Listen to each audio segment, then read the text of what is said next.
It's amazing because even in the Bible, in Leviticus, it talks about how mold exposure causes diseases and skin diseases. And it gives you clear instructions. It gives you clear instructions on how to remediate mold, which is basically the way it is today. But it basically says that they would have someone come out like a priest to assess it and actually see if it is mold. Then if it is mold, you take out that stone, you take it like a mile from the town, and then if it comes back in the house, you're supposed to destroy the home. That's what the Bible says. Wow, because sometimes sometimes there's things you can't even see. It could be in layers behind. You may not be able to see it on the surface, right? And by the time you see it on the surface, it's how much is behind the walls, right? Welcome back to the Holistic Health and Hormones podcast, where we explore the root causes of health challenges and share holistic solutions to help you restore balance and hormones in your body. Have you ever felt like there's something just not right with your health, yet every test comes back as being normal? Many people today are struggling with symptoms like their digestive issues, fatigue, brain fog, anxiety, and chronic inflammation without clear answers. And in many cases, these so-called mystery illnesses may actually be connected to deeper issues in the body, primarily the gut, the immune system, and other environmental exposures. In today's episode, we'll explore the connection between gut health and chronic inflammation, unexplained symptoms, and how addressing the root cause can help people reclaim their health and hormones again. Let's dive in.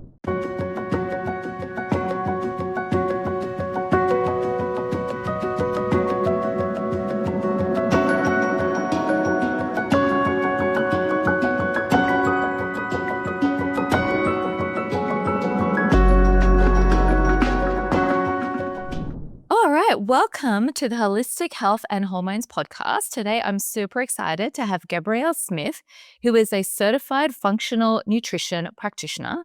He's a gut health specialist and a personal trainer. He has a passion for helping clients with unresolved digestive issues, unexplained symptoms such as mystery illness, anxiety, depression, food sensitivities, and vector-borne illnesses. His desire to overcome his own health challenge through holistic methods is what drives his passion. He's dealt with severe digestive issues, anxiety, depression, chronic fatigue, long COVID, mold, and rare condition called alpha-gal syndrome. And now he helps clients in the States rebuild their health and live life to the fullest, what he calls his 4 pillars of health, paired with step-by-step processes to remove toxins and pathogens from the body. When he's not working with clients, he enjoys playing piano for his church, getting out there in nature, and spending time with his wife, who is now currently pregnant with their first child. Welcome, Gabriel. Thanks for having me, Ellie. I really appreciate you having me on the podcast, and I'm excited for this conversation. Yeah, look, I'm excited to hear, you've gone through a fair bit and that's why you really, tapped into functional medicine, natural health. I'd love to just hear a whole background into sort of how all of this started, how you came across working and healing yourself naturally. Yeah, I'd love to hear your backstory. Yeah, definitely. So my health journey started really when I was 15 is when I first got into fitness. And I wanted to be a personal trainer. I was pursuing Men's Physique show. And my health decline really started around the age of 17.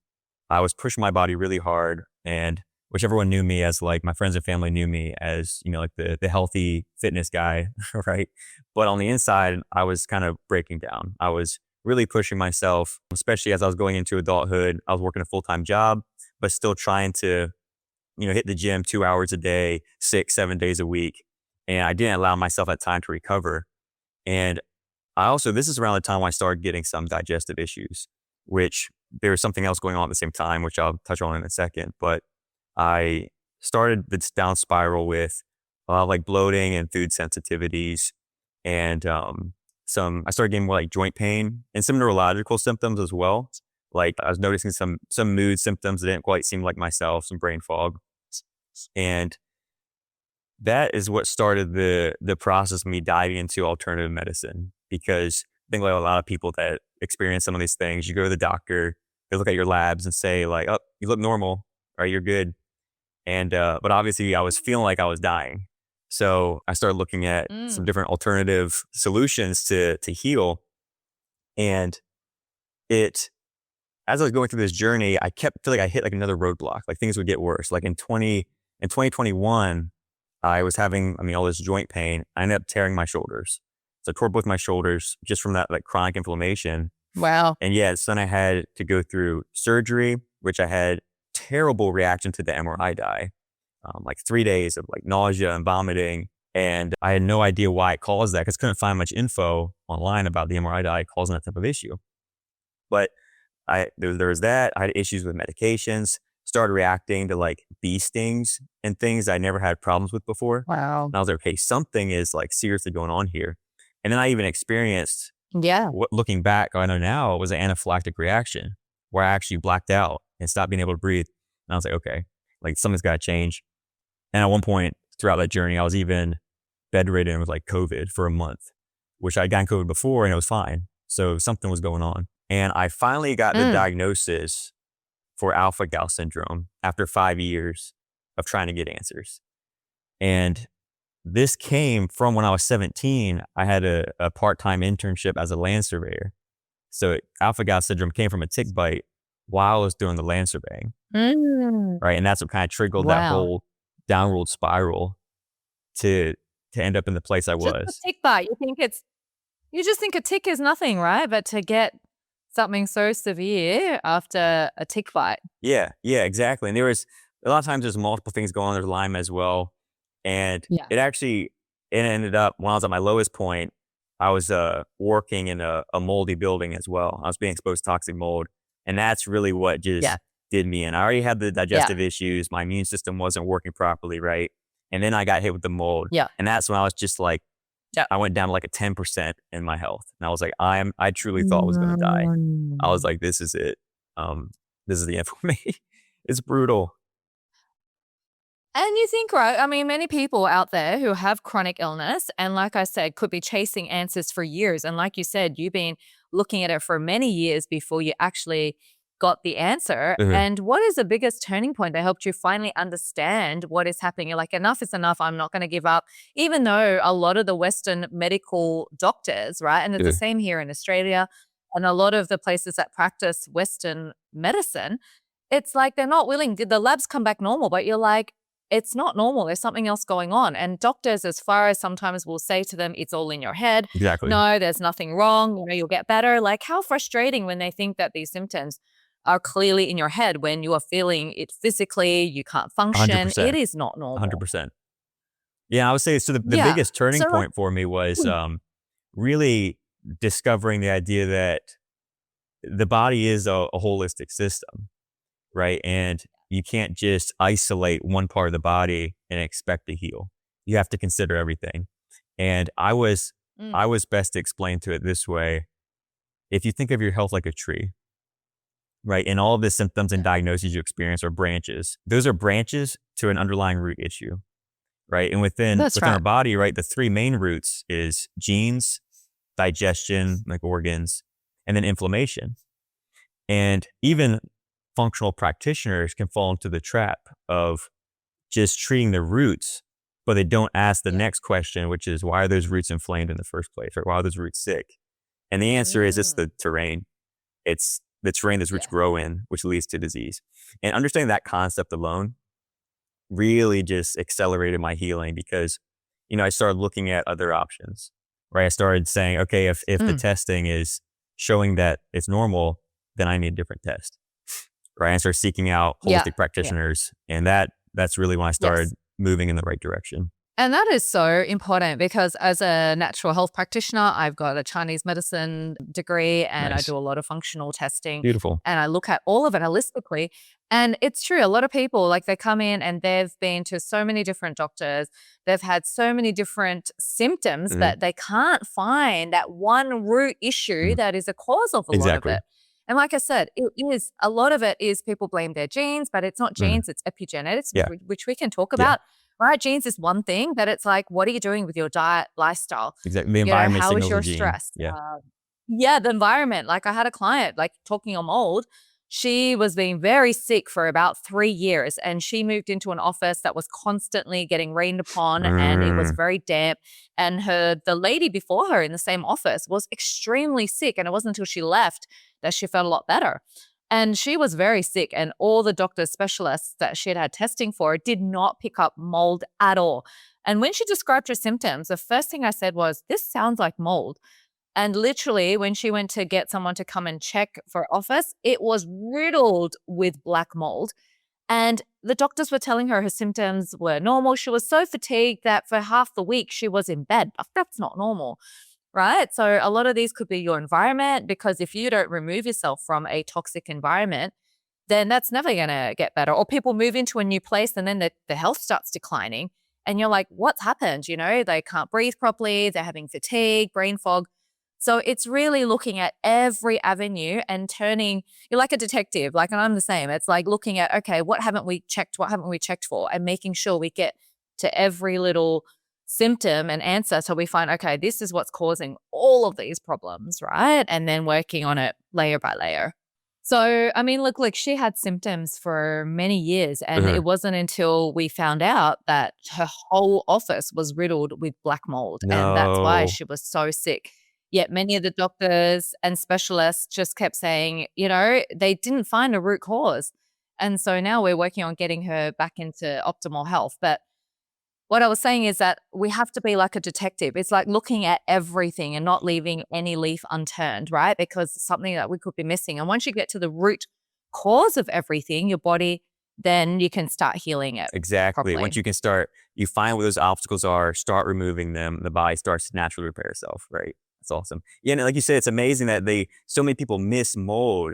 And it's like, you and I, we're big in this world now. Like, a lot of toxicity and diseases, like my mind automatically goes to like, we gotta make sure there's no mold exposure, right? And but a lot of people don't even think of that. It's amazing because even in the Bible, in Leviticus, it talks about how mold exposure causes diseases and skin diseases. And it gives you clear instructions. It gives you Interesting. clear instructions on how to remediate mold, which is basically the way it is today. But it Wow. basically says that they would have Yeah. someone come out like a priest to assess it and actually see if it is mold. Then if it is mold, you take out that stone, you take it like a mile from the town, and then if it comes back Yeah. in the house, you're supposed to destroy the home. That's what the Bible says. Wow. Because sometimes sometimes there's things you can't even see. It could be in layers behind. You may not be able to see it on the surface, right? And by the time you see it on the surface, it's how much is behind the walls, Right. right? Exactly. As So roots that go deep. there's so much. Yeah. But that's a lot of, we can go into a bit more about mold later if we've got a chance. But yeah, it's a big thing. If people haven't looked at it and they're living in a place that doesn't get much sunlight, or it smells, or it's a bit dampy, anything like that, we're starting to see things on the surface of the walls. It's really important to have that looked at. And like I said, sometimes it is like getting it thoroughly cleaned, or if you're renting, moving out, sometimes you need to remove yourself from the environment that is causing you sickness, whether it is a physical environment, an emotional environment sometimes, right? It's No, all of that. exactly. You So can't heal the being environment in that making you same sick. environment. Right. Correct. Yeah. Let's talk about mystery illness. So what does that actually mean? What do you see in terms of mystery illness? And why do so many people feel unwell, like we mentioned, when their tests are coming back normal? What can they start looking at that they haven't already looked at? Exactly. So mystery illness is when someone has like real symptoms, right? But standard labs say that they're normal, right? It says everything's fine when it's obviously not. And so the issue is that most testing looks for disease, not for dysfunction. So people are kind of stuck in this gray area where something is wrong, but it's not bad enough to be labeled, right, by conventional medicine. So I think the key to like uncovering what's going on is having a very thorough like intake assessment from someone that actually knows how to read the body, right? I think that's foundational. People automatically jump to expensive labs, but I think that's like the foundational piece. And then if needed, you can get a lot from the basic labs, like a CBC, a lipid panel, metabolic Sure. panel. And Yeah. then, from there, you Yeah. can branch on to more functional labs. Like I really like organic acid testing. And Yes, I Yeah. love acid testing, gut Yep. testing. Yep. Yes, we need to. I think most people should get their microbiome tested. Yeah. Yeah. And even then, like, honestly, I don't even use microbiome testing that much in my practice. And I need to dive more into it. But from what I've seen is that people can send, it depends on the test you're using, right? But I've seen people that Yeah. have you send out the same stool samples to the same company and gotten completely different results back. Right. So it's like, I'm always hesitant to use some of the tests like the gut zoomer because I feel like there's some foundational ones that are a bit more accurate than some of those. I think there's a place Mm. for them, right? But that's kind of where my mind goes. Yeah. And I always like to start with something that's less common, but it's called an MVX plus test. I don't know if you're familiar with this one, Mm-hmm. but it basically looks at, And it might be called a different name. hmm, It might be called a different name or different yeah. laboratory. But if you sort of remind me what that test for, I'm sure we have something similar here, but Oh it's just a yeah, yeah, different true, name. true. But basically, this measures 6 key markers that kind of look at the terrain, what's going on in your body. I first learned about it through Mm-hmm. Dr. Darren Schmidt. He's a chiropractor. He Mm-hmm. does detoxification programs, and Mm-hmm. that's a really cool test. Mm-hmm. I use that as like a foundational testing piece to help kind of get to an underlying cause of So what's similar going to, on. yeah, there's a company here. Yeah, I think there's a company here which it's kind of like we call it like an OMX, Mm, and it's like looking at, okay, is it neurotransmitters? Is it gut health? Is it metabolic? mm, mm. Right? Is it, and so it's looking at the sort of 6 key factors of what needs to be prioritized and worked on first in your body before, we can start getting a bit of traction in getting people to feel better, or what is actually the number one thing that needs work. Another test that I kind of like and I think it's important is to actually have a look at your genetics. I find that if people, you need to do it once because based on your genes, you would know, okay, what do I need to change in my diet and lifestyle? This is when people probably don't have a specific chronic mystery illness, but are looking to, how can I prevent illness? How can I optimize my health? Because we could all be sort of plateauing, that we could all, I think more people could be in better optimal health, because if you just stay where you are or you get worse, it's going to be, much harder to get back into baseline or staying in optimal Yeah, ranges, right? definitely. I think the So genetic testing is a cool piece. I think it depends on the person, right? I know you know that because, like, with you and me, I think we're people that we would enjoy seeing the genetic results, right? So, okay, what can we do to help support that's this? right. And then, of course, there's people that Yeah. you're like, they probably shouldn't take a genetic test because it's going to stress them out. I recently started working with a Yeah. client who she's working with some conventional practitioners, and they got a bunch of genetic testing done. And she was like, "Oh, I'm susceptible to like this ovarian cancer," and she had her ovaries removed, Yeah. right? It's like a Wow. preventive Yeah. thing. And I'm Yeah. like, right. So I think that's where Yeah. we have to That's be not right. cautious with Yeah. those. Right. Angelina Jolie, who has a BRCA gene and then removed a breast, right? Right. It's not that, but like we know, right? Our genes are just one thing, but it's what we do to switch them on and Exactly. off. It's the epigenetics that we're working with, diet, lifestyle, emotions, all of that.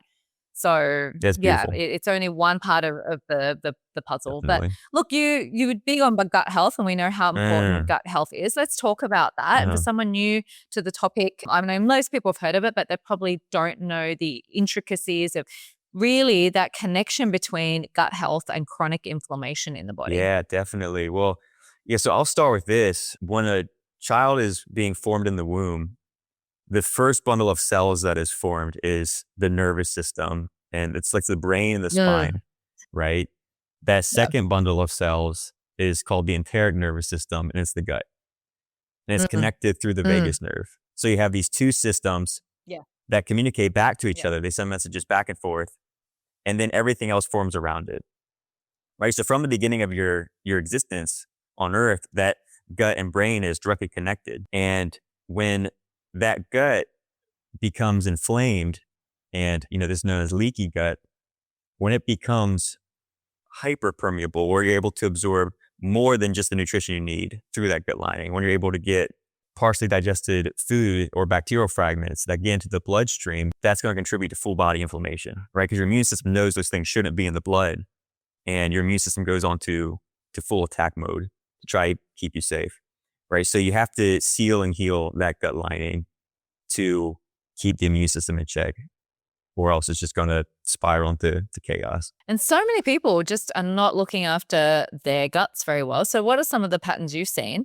We can describe some things that I've sort of seen that has basically led them to severe inflammation in their body, all other sort of chronic illness, all stems from the gut. Because as we know, right, 80 to 90% of all of our immune system is in our Yeah. gut. Yeah, exactly. I mean, like comments to like habits. I mean, I know for one, obviously a big one is the antacid, right?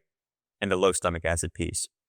So because as we age, just like everything kind of slows down, like you get a little bit weaker, right? You get a little slower. Okay.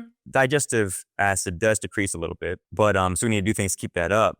But the problem with when people have the acid reflux and they're taking antacids to bring that acid down, it's a shame because the reason they have acid reflux is because of that lower esophageal sphincter that's supposed to keep the acid in the stomach and keep it opens up to release to let food come through, and then it's supposed to stay sealed shut to keep the acid from coming back up. When you have mineral deficiency or magnesium deficiency, which a lot of people do, that there becomes weakness in that barrier. Now the acid is coming up. So the problem is not too much acid, it's not enough minerals keeping that sphincter shut. Now people take antacids, they lower the acid even further, right? And now that's your body's line of defense from pathogens. So now you're going to get even sicker. So I see like the stomach acid piece, people taking antacids is like, I think probably the most common habit that I see that's like destroying their gut, destroying their health. Instead of treating the root cause, right? Again, Right. that's kind of like a Band-Aid effect, right? Because you need to take something, but you're not treating what is actually at the root cause. Yeah. And so even toxins, pathogens, right? All that environmental exposure contributing to a Oh my lot of that gosh. Yeah. gut issue as Yeah. well.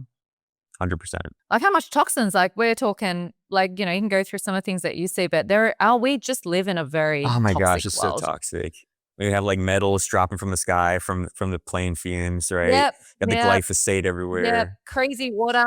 Yeah, what's the water quality like? Like I know the water in Australia probably very similar. I mean, it's full of Oh my fluoride, heavy gosh. metals, all sorts of rubbish in the water that we Yeah, have. it's estimated that, I mean, the water content is a big issue with the glyphosate because the glyphosate gets into the water system, right? Mm, And, mm. it's estimated that about 96% of Americans, if you tested their urine right now, they would have glyphosate in the urine. And they used, Wow, that causes so yeah, much it's terrible. They inflammation. used to Yeah. think that glyphosate came out easily, but it actually is very hard to get out of the body, right? It binds to your glycine receptors. It basically binds itself in your collagen and leads to the breakdown of tissue and everything. So it's very toxic for the body. And I think it's a big contributor to that toxin bucket that leads to disease. Yeah. And I think, look, there's one thing people should do is get themselves a really good water filter because we drink a lot of water and our taps and people just thinking boiling water Yeah. or a lot of people drinking just tap water. Look, we do live in a fairly good country where you can just do that. But the stuff now, our taps and the water quality is not No, what exactly. it And not, used to be, not right? just for drinking water too, like, for your shower, right? Get a filter, a shower head filter. Yeah, Yeah. yes. So yeah, correct. I just changed my shower head filter, but we've had a shower head filter now for a couple of years now. Nice. Oh my gosh, it's life-changing. Like my son used to have very bad Mm. eczema, and ever since we've had the water shower filter, like his skin's just Wow. improved significantly. Wow. But there are lots of things like we don't realize all these little things contribute, and our skin is the biggest organ. So people think, oh, that's just shower Mhm. filter, but it is also a very toxic thing as well. Look, it's all the little things, but they all add up, right? Yeah. People are like, oh, it's so, overwhelming. But whatever you can do, even cooking utensils, right? A lot of the cooking Yeah, the cooking ware is pots and very pans are toxic. highly toxic. Cookware, And yes, the yeah. cleaning solutions people have in their Cookware, house, yes, candles are very yep, toxic. Even the yes, EMFs, like, I'm a big believer in yes, reducing the toxic electricity, the EMF environments, because as we're sitting here yeah. talking on laptops, right? But yeah, Yeah, the yeah, EMFs look, it's are part it of is. life though when you can, right? I'm always telling people to turn off their mobile phones at nighttime next to them, turn off their Wi-Fi, not using microwaves and not having the phone next to their ears, all sorts of things. Like anything we can do to minimize the overall exposure, that compounds over time is always gonna Yeah, help. I 100% agree. So what a lot of that is contributing to a lot of different symptoms. So people might be not feeling well because it might start off with, okay, a bit of anxiety, then depression, then brain fog, and then fatigue. And then they can't function very well. It starts affecting their hormones, like you name it, right? So when is it like, okay, this is time to start looking at getting serious with my health or finding answers, because it just gets worse and worse if people are not really looking at it and they go, oh, it's just a bit of anxiety. Right. But it's coming from really systemic underlying No, issues. it is. It is. And neurological issues like stemming from the gut, like I see all the time, right? And it's so sad because a lot of people think that, it is just stress or I just have anxiety. Whenever whenever you see a more chronic version of that, like if you're not anxious about something specific, right? You just notice you have more like consistent anxiety. You need to think like gut health, like what's going on under the surface, right? And the sooner you can dive into that, the better. And I think, there's a lot of things people know they should be doing before they get to that point. And a lot of people aren't. But there are, cases like you're talking about with your client with the moldy office.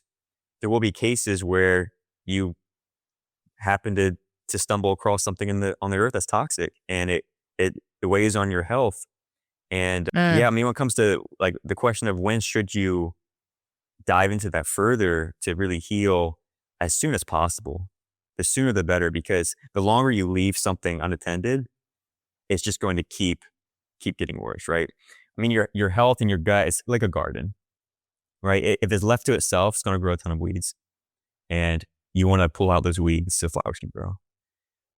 And yeah, The thing is, though, when a lot of the clients, and I've heard in the US, it's quite severe, like they're diagnosing people very young with depression. And the first thing they want to do is give someone antidepressants, right? Or anti-anxiety medication. If you go to a Western doctor, that's the first thing they're going to do. Instead of treating why are you so depressed, which is a lot of the time neurotransmitters, it's, a lot of the food and, a lot of toxins, a whole bunch yeah, the of, gut or inflammation, whatever everything. Yeah, the cause of it is.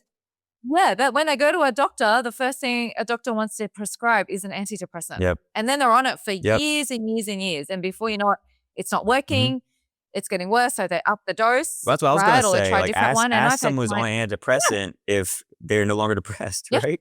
And unfortunately, they don't feel like they're doing much. They still are. they still are, right? And then usually a lot of time it gets worse. And so they're on very strong. And their doctors, what they do, they just keep upping the They just keep upping the antidepressant dose. Yeah, dosage. yeah. It's sick. Um, so It's yeah, sick.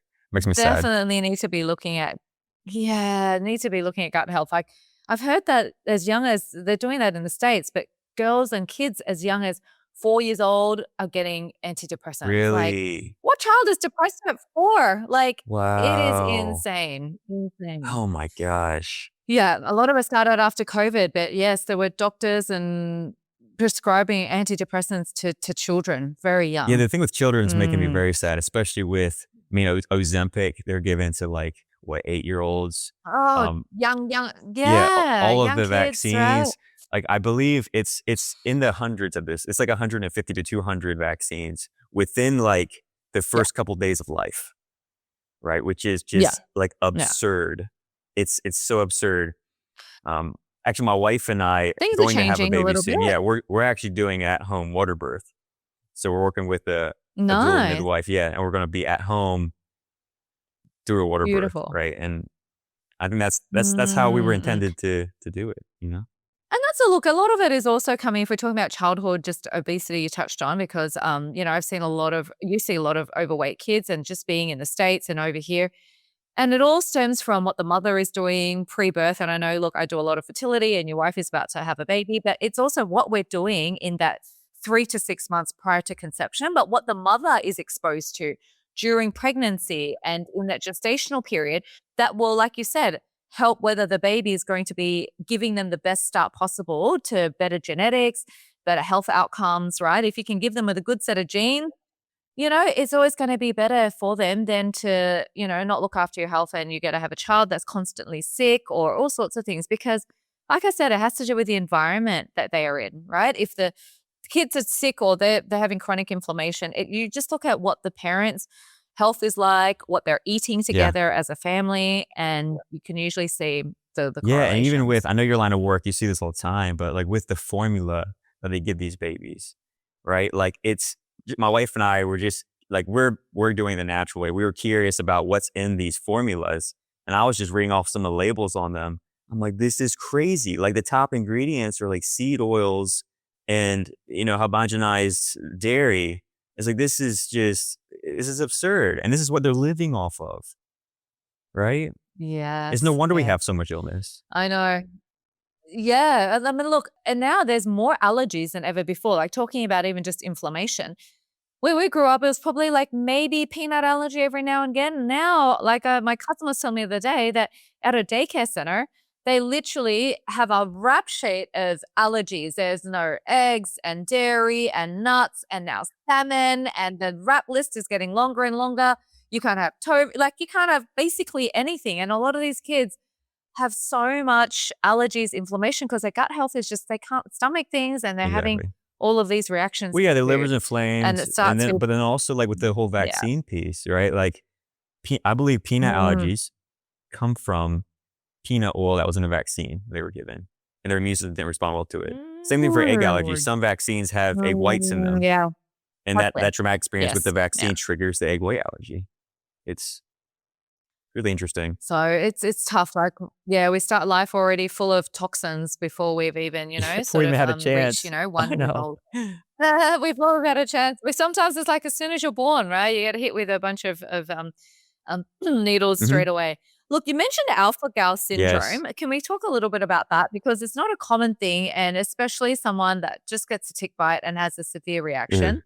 So, how common is alpha gal syndrome? And to the listeners who've never heard of it, you said it's from a Yeah. tick bite. What symptoms can sort of come about from that? Yeah, that's a great question. So with alpha-gal syndrome, I mean, number one, it is severely underdiagnosed, and doctors don't even know they're looking for it. It's a relatively new condition. I think it's really only blown up in popularity over the past 10 years. Like it's really become known over the past 10 years. Way more people have it than they know they do.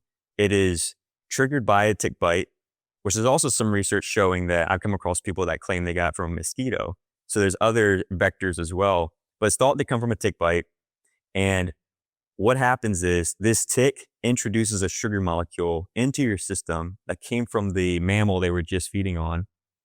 And now your immune system sees that as a threat, right? And so the name alpha gal comes from the sugar molecule that your body reacts to. It's called galactose alpha 1 3 galactose. That's the sugar molecule.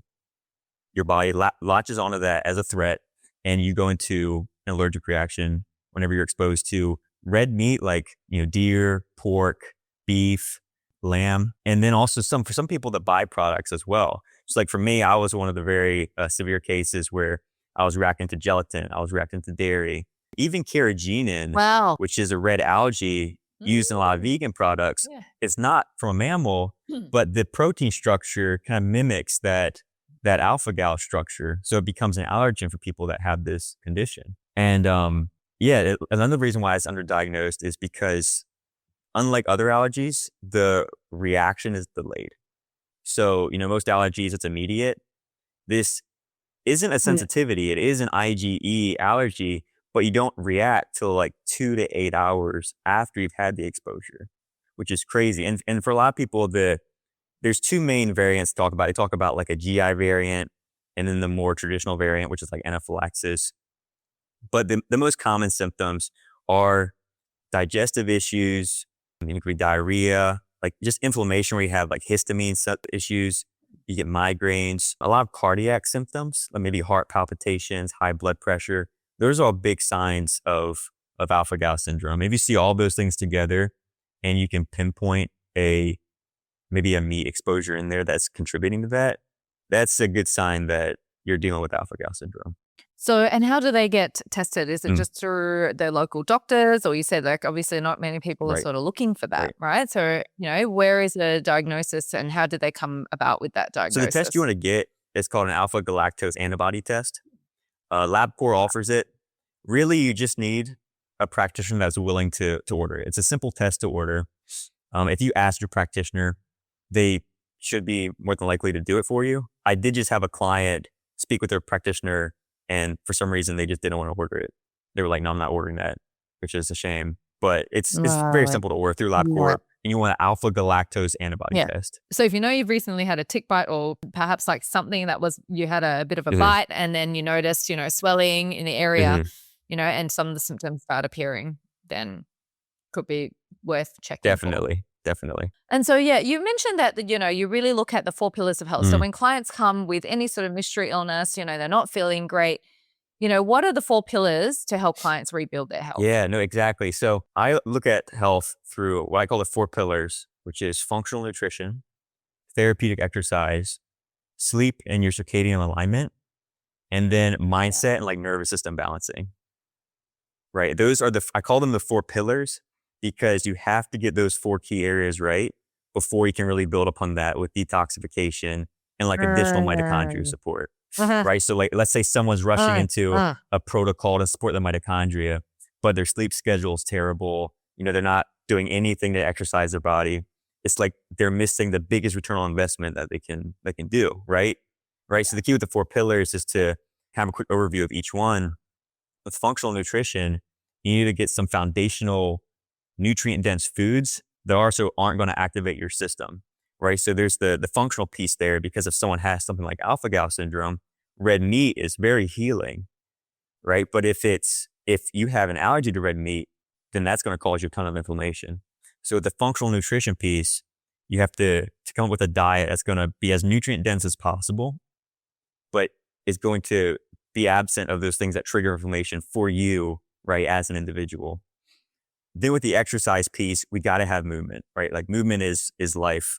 If you could take all the benefits of exercise and make it into a drug, it'd be the top selling drug in the world, right? And so many people aren't Yeah. exercising. Like, I have to exercise like 6 days a week. Mhm. Like, I was at a dance class from 9 till 10 last night. Nice. And I make the time, but a lot of people say they're busy, they can't go Right. exercise, not even take a walk. And we live such a sedentary lifestyle. Everyone's always on their computers from literally 9 till, 6 PM, and then probably on their Yep. phones at night or watching Netflix or something like that.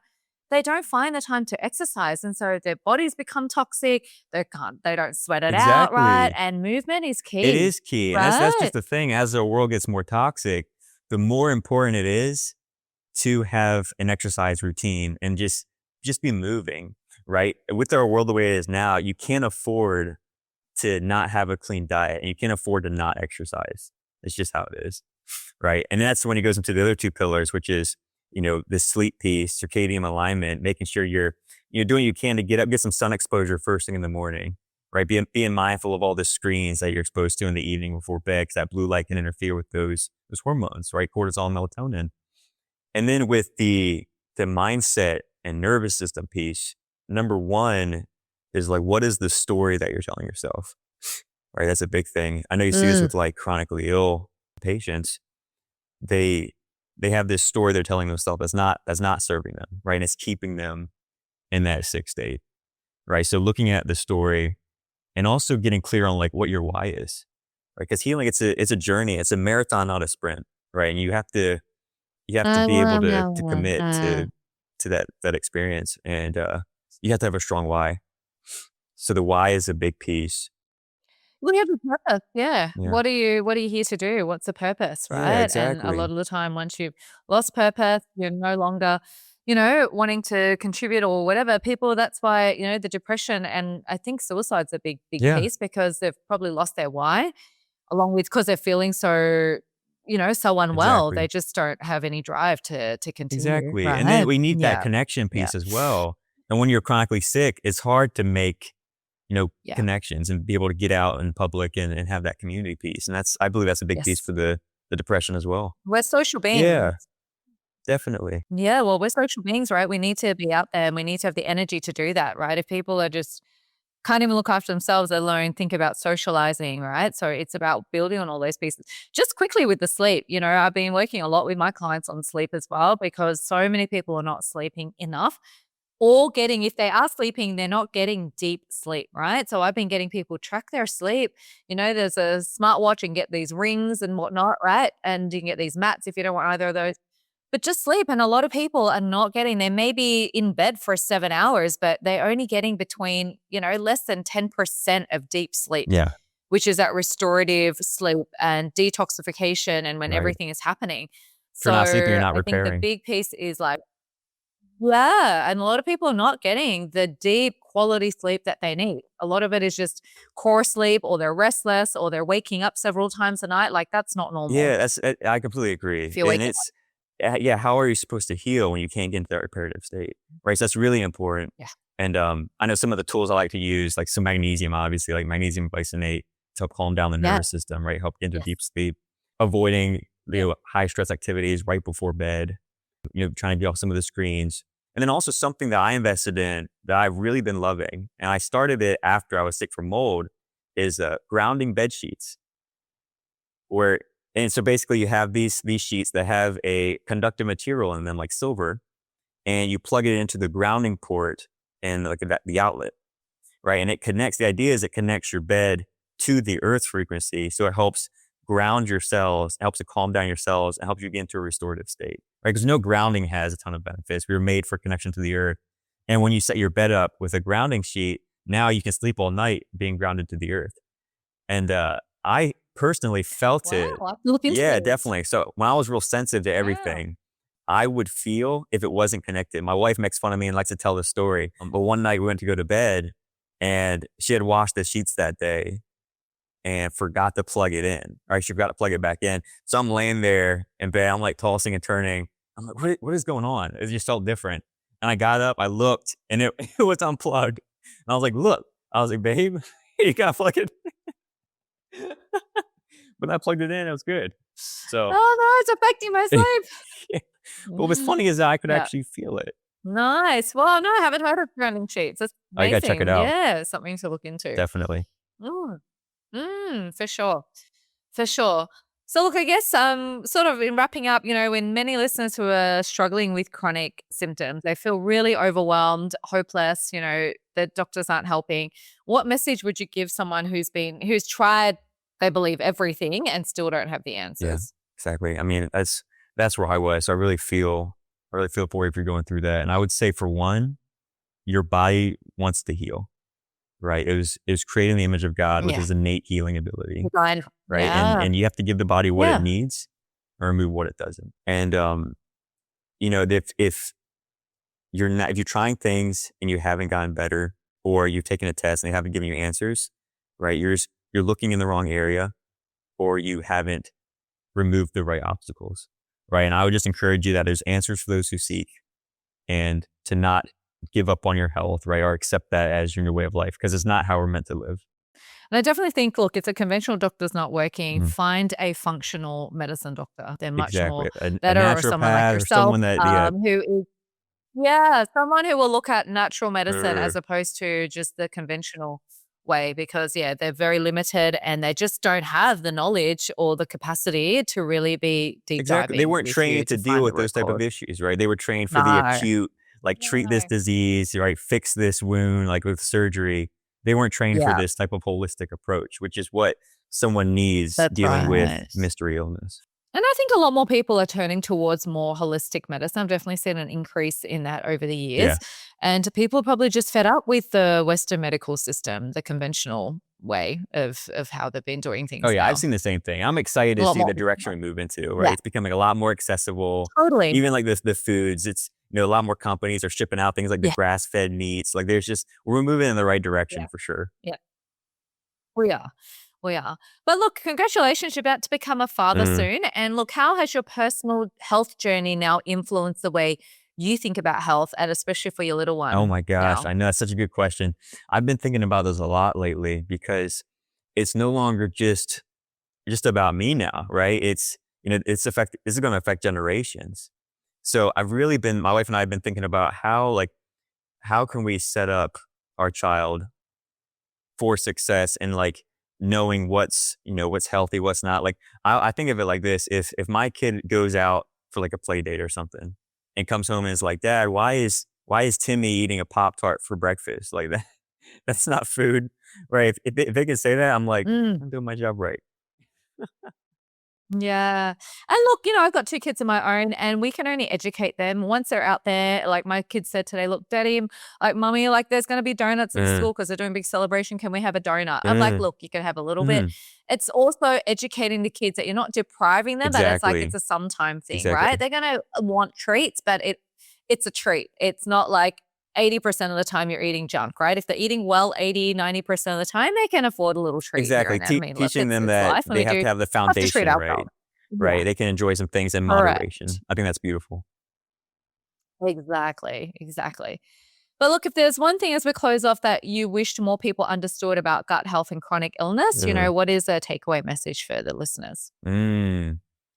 I want to leave them with a good takeaway.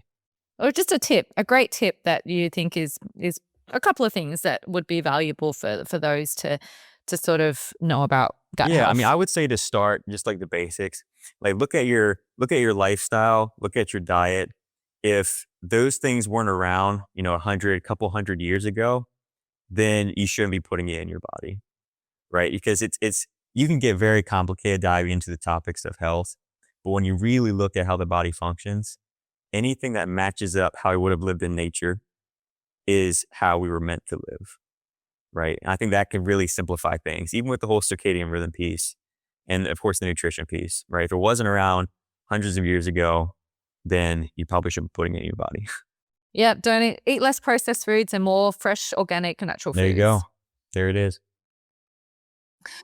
Perfect, Gabriel. Look, it was been awesome chatting to you, and we'll have to get you back on. We can talk about so many things, but I love what you're doing, and you're going to learn more about what Gabriel does. We'll post his links up there for you all. But thank you so much for joining us and for that conversation that, is very enlightening about a couple of things that you covered that most people probably haven't heard Thank about. you, Ellie. I really appreciate that. I appreciate your time as well. And I love what you're doing to get the name out there, get the stuff out there about holistic health, help people heal. I think it's beautiful. So thank you very much.